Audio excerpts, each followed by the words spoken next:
मैं आज आपको एक परामर्श देता हूं, उसको अंतःकरण से स्वीकार करें।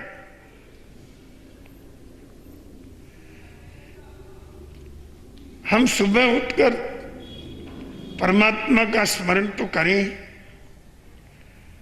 गुरु का स्मरण करें, ध्यान आदि अपनी क्रिया है वो करें,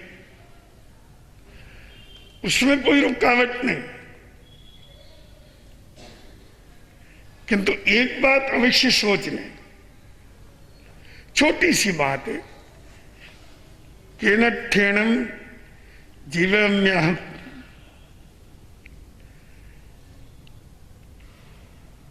मैं किसके लिए जी रहा हूं, ये बात जरूर अपने दिन की शुरुआत में चिंतन कर लें। ये चिंतन करना इसलिए जरूरी है कि आप जिसके लिए जी रहे हैं, आपको दिन भर उसी दिशा में आगे बढ़ना है। तो बंधुओं, क्या सोचें, हम किसके लिए जिए?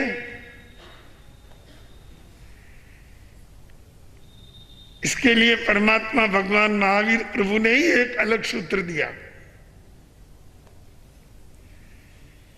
यह देह समुद्र है। क्या बात है, अद्भुत बात कह दी उन्होंने। कहा कि इस जीवन को सफल बनाने के लिए सोचो,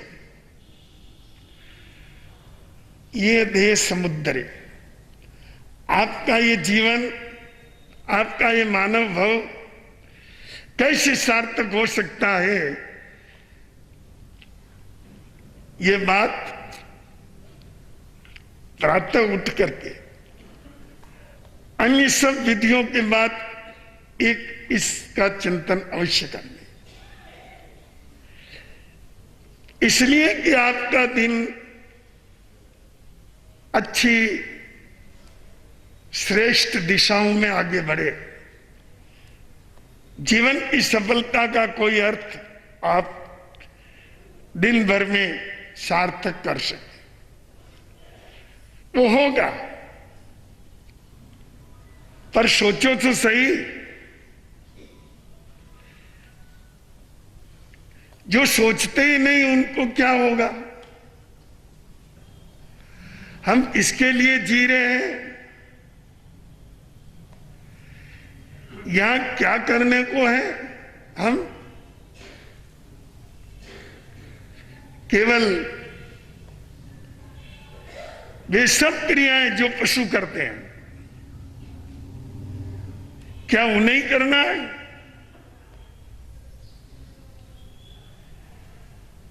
दिन भर अपने जीवन जीने के साधनों का जुगाड़ करना,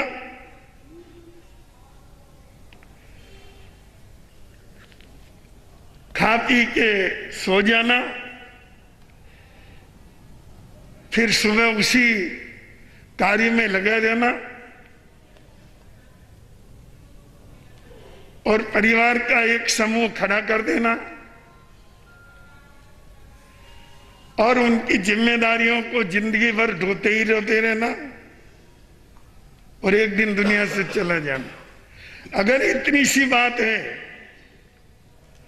तो आपकी दिशा सही नहीं है, ये पाश्विक दिशा है, क्योंकि पशु ऐसा ही करते हैं। वो सुबह से पेट भरने की जुगाड़ में लगते हैं, जो शाम तक उनका एक ही काम रहता है, कैसे उनका पेट भरे, कहां उनको कैसे सुविधाएं मिले, और फिर ठीक है, जो सांसारिक आहार निद्रा भय मैथुन क्रियाएं हैं, वो क्रियाएं चलती हैं पशुओं में भी। और मानवों में भी। अगर यहीं तक जीने का उद्देश्य है तो आपको कुछ कहना नहीं है, क्योंकि आपने लक्ष्य गलत बना रखा है। मानव जीवन का अर्थ बहुत ऊंचा है। मानव जीवन की आंतरिक गहराइयां बहुत है, इसके अंदर प्रतिभा बहुत है और इसका उद्देश्य बहुत कुछ अलग है। वह उद्देश्य इस छोटे से सूत्र में परमात्मा भगवान महावीर ने संकेत रूप में कहा, यह देह समुद्र है।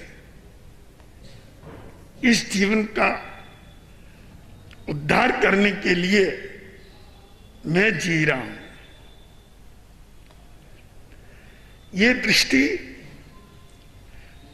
आपके जीवन की पवित्रता के अनेक द्वार खोल देती है और अनेक बुराइयों के द्वार बंद कर देती है। जब आप ये तय करते हैं कि मैं किसी महान कार्य के लिए जी रहा हूं, कुछ श्रेष्ठ से श्रेष्ठतम करने के लिए जी रहा हूं, मैं कुछ न कुछ बहुत अच्छा करके जाना चाहता हूं, अपने लिए और अपने परिकर के लिए, अपने समाज के लिए और अपने राष्ट्र के लिए भी। हमारे उद्देश्य बहुत उन्नत हो। आप जब बहुत उन्नत लक्ष्य बना करके जिएंगे, सच कहता हूं, आपके जीवन की क्रिया में एक अलग तरह की सुगंध फैल जाएगी और उसकी बैक से न केवल आप बल्कि आपका पूरा वातावरण सुगंधित हो जाएगा। पर आपका दृष्टिकोण तो ऊंचा होना चाहिए, आपका हृदय का निश्चय तो शुद्ध होना चाहिए कि आज मैं बहुत श्रेष्ठ कार्य के लिए जी रहा हूं। बंधुओं, 3 व्यक्ति पत्थर फोड़ रहे थे।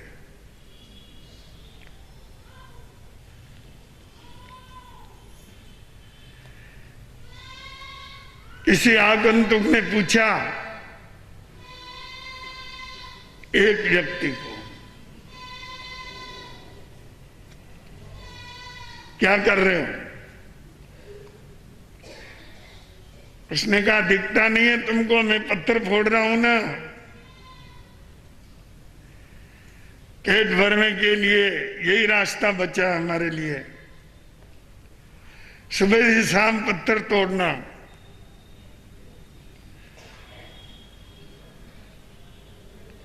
दूसरे व्यक्ति को पूछा, क्या कर रहे हो? उसने कहा, मैं एक मूर्ति गढ़ रहा हूं, पत्थर में एक आकार बना रहा हूं। तीसरे व्यक्ति को पूछा, भाई तुम क्या कर रहे हो?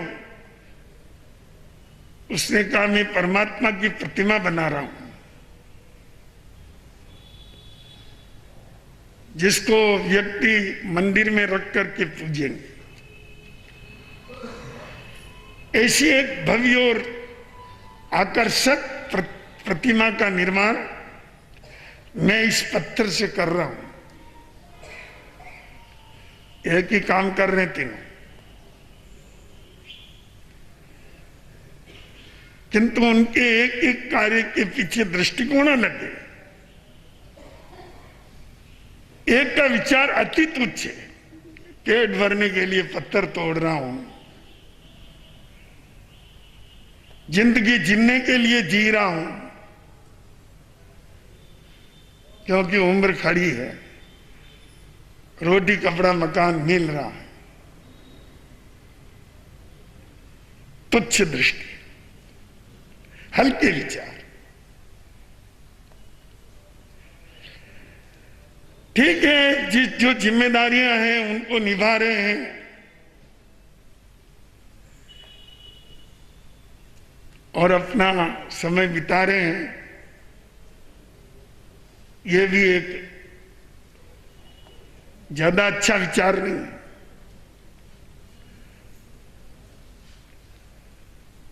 किंतु एक व्यक्ति ये सोचता है कि मैं मानव हूं, सारे विश्व में एक अलग तरह का प्राणी हूं, जिसके पास बहुत कुछ करने की क्षमता है।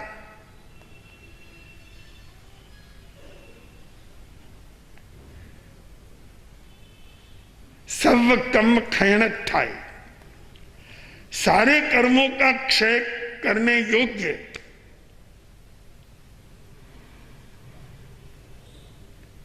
एक मानव जीवन है। इस जीवन के अंदर में स्व पर कल्याणकारक कोई महान कार्य करना चाहता हूं, और उसी कार्य के लिए मैं अपने आप को समर्पित करता हूं।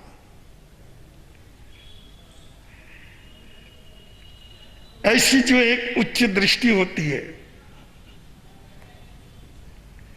वह व्यक्ति के जीवन को एक महानतम दिशा की तरफ मोड़ देती। किसी भी महापुरुष का निर्माण कोई परलोक से बन करके थोड़ी आता है।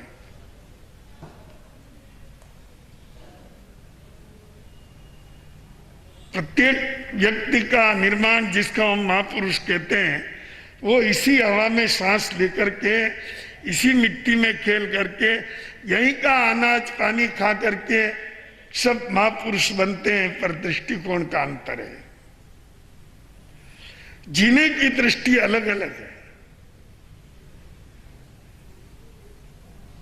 जिन लोगों ने अपने जीवन को उच्च अर्थों में स्थापित करने का लक्ष्य बनाया, वो इतिहास बना करके चले,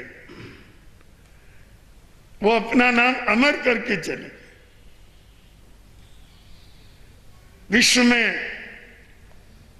आज उनके जीवन की स्वर्णिम रेखाएं चमक रही है। यह अपने जीवन की रचना का प्रश्न है।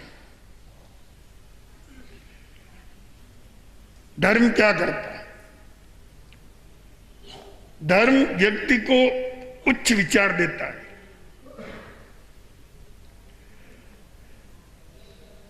अगर व्यक्ति में उच्च विचारों की सर्जना ना हो तो समझना चाहिए धर्म काम नहीं कर रहा है। हम धर्म के अनुयायी हैं पर अनुगामी नहीं। वो धर्म हमारे जीवन के अंदर सक्रिय नहीं है। अगर दवा लें और स्वास्थ्य में सुधार न हो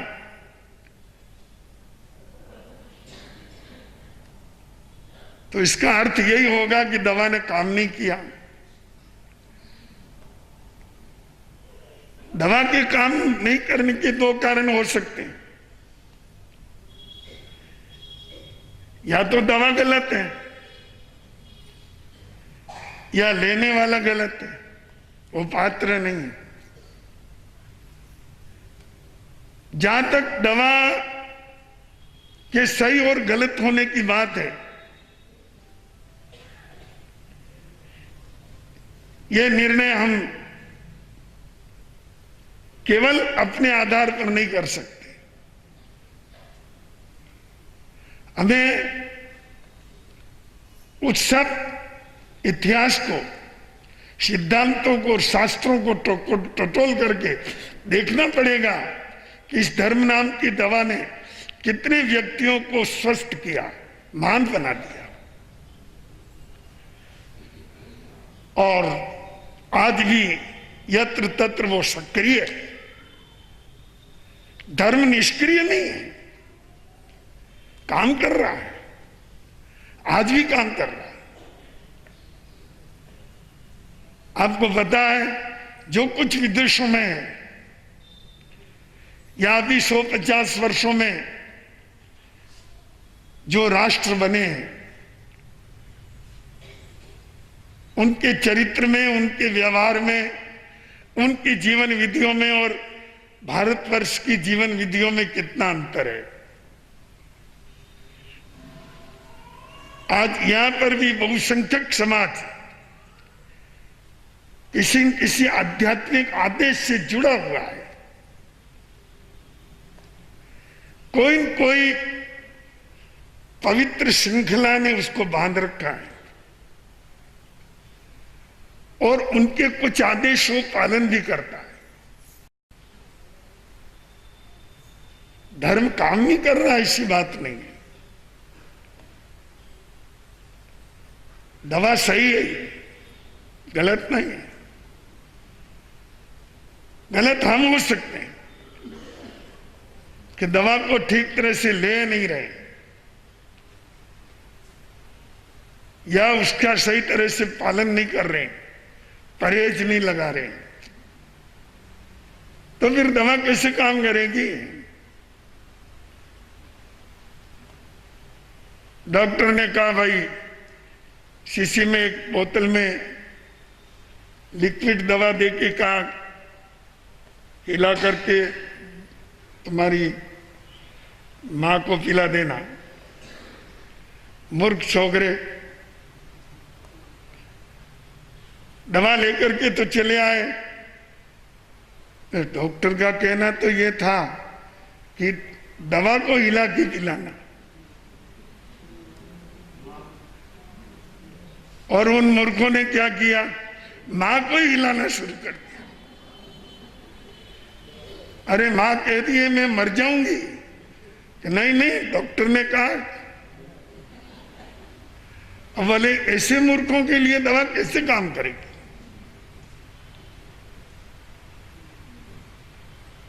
दवा का भी पात्र होना चाहिए ना, उसके लिए भी थोड़ी योग्यता होनी चाहिए, तभी तो वो काम करेगी। अपने जीवन के अंदर मैं आपको सच कहता हूं, धर्म किसी दवा से कम नहीं है। यह आध्यात्मिक औषध है, एक ऐसी औषध है जो आपके आंतरिक और बाहर के जहर को समाप्त कर देती है और बहुत प्रभावक ढंग से काम करती है। इसलिए हम धर्म को गलत नहीं कह सकते, धार्मिक सिद्धांतों को गलत नहीं कह सकते। हाँ, ये बात है कि कहीं न कहीं हमें काम नहीं कर रही है वो दवा, तो अपनी कोई कमजोरी है। तो बंधुओं, हम अपने दिन की शुरुआत ही इस भावना से करें कि हम किस उद्देश्य और किस लक्ष्य जी रहे हैं।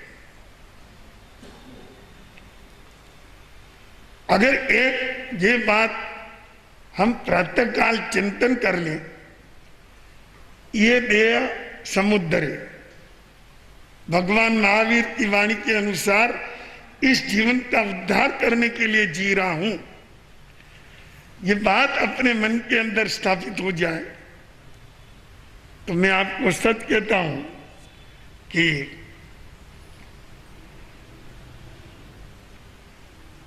अपने जीवन के अंदर कई उच्चतम भावनाओं का जन्म हो जाएगा। हमें केवल जो भी हम जीवन में कार्य स्थापित करते हैं वह तुच्छ है या उच्च है, ये देखना है। भारत पराधीन था, करीब करीब रोटी कपड़ा मकान सोरा दोरा सबको मिल ही रहा था, पर पराधीन था। देश में कुछ ऐसे नौजवान भी थे, कुछ ऐसे युवक भी थे, कुछ ऐसे विचारक भी थे जो ये सोचते हैं कि हम पराधीन क्यों हैं, क्यों हिंदुस्तान से बाहर हजारों किलोमीटर दूर से कोई व्यक्ति आकर के हम पर शासन करे। आजादी का महत्व समझते थे और पराधीनता के दुख से पीड़ित थे। उन्होंने इनकलाब किया, क्रांति की, देश को आजाद कराने के लिए अपने जीवन को न्योछावर कर दिया। चाहते तो वो भी शादियां रचा करके, मेहनत करके अपना अच्छा घर बना करके आराम से जी सकते थे, पर हम किसके लिए आज का दिन जी रहे हैं, ये सोचने की बात है। उन्होंने सोचा हमें देश के लिए जीना है और देश के लिए मरना है। हंसते हंसते झूल गए, पर मरकर भी ध्वजगान दिया है।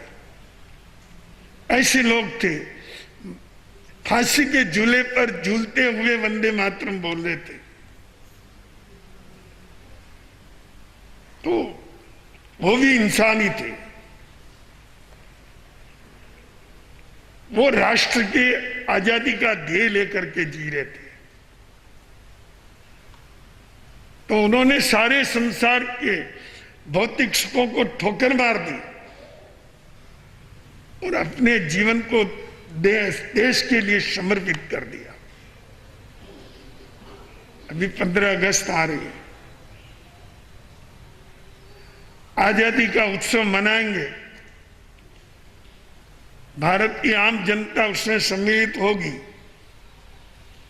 सब खुशी से जय जयकारे करेंगे, जनगण मन गाएंगे, पर वो उद्देश्य भूल जाएंगे या शायद याद भी नहीं करेंगे कि आखिर किसी न किसी ने देश हित सोचा और इस तरफ बढ़े तभी तो आजादी मिली। हम क्या कर रहे हैं? हम देश के लिए जी रहे हैं या केवल अपने घर के लिए जी रहे हैं, अपनी सुख सुविधा के लिए जी रहे हैं? तो बंधुओं, अपने जीवन को जीने की एक विधि निर्धारित करिए। उच्च भावनाओं से उच्च लक्ष्य की स्थापना करके जिए। तुच्छ कार्य का त्याग करें, उच्च कार्य का वर्ण करें। उत्तराध्ययन सूत्र में परमात्मा भगवान महावीर ने कहा कि कण कणगम चैताणम वित्थम पुंजयी सुयरा। तुच्छ व्यक्ति श्रेष्ठ बात को छोड़, श्रेष्ठ भोजन को छोड़ करके निकृष्ट भोजन करता है, जो निकृष्ट प्राणी होता है। वो मिष्टान्न छोड़ करके गंदी वस्तु का भक्षण करता है, क्योंकि उसके लिए वही जीवन है। ये बात बहुत प्रेरणादायक है कि हम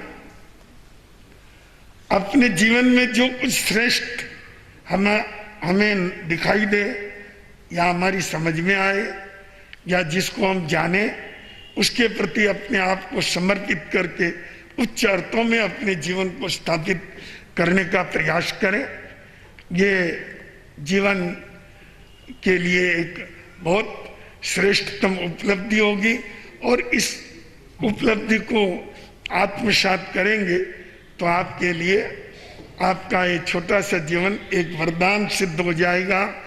अपने प्रवचन का विषय पूर्ण करने के बाद अभी मेरे पास एक स्लिप आई है कि प्रवर्तक रूपचंद जी महाराज की का जन्मदिन है रूपचंद जी महाराज से मैं समझता हूँ उदयपुर वाले अपरिचित नहीं।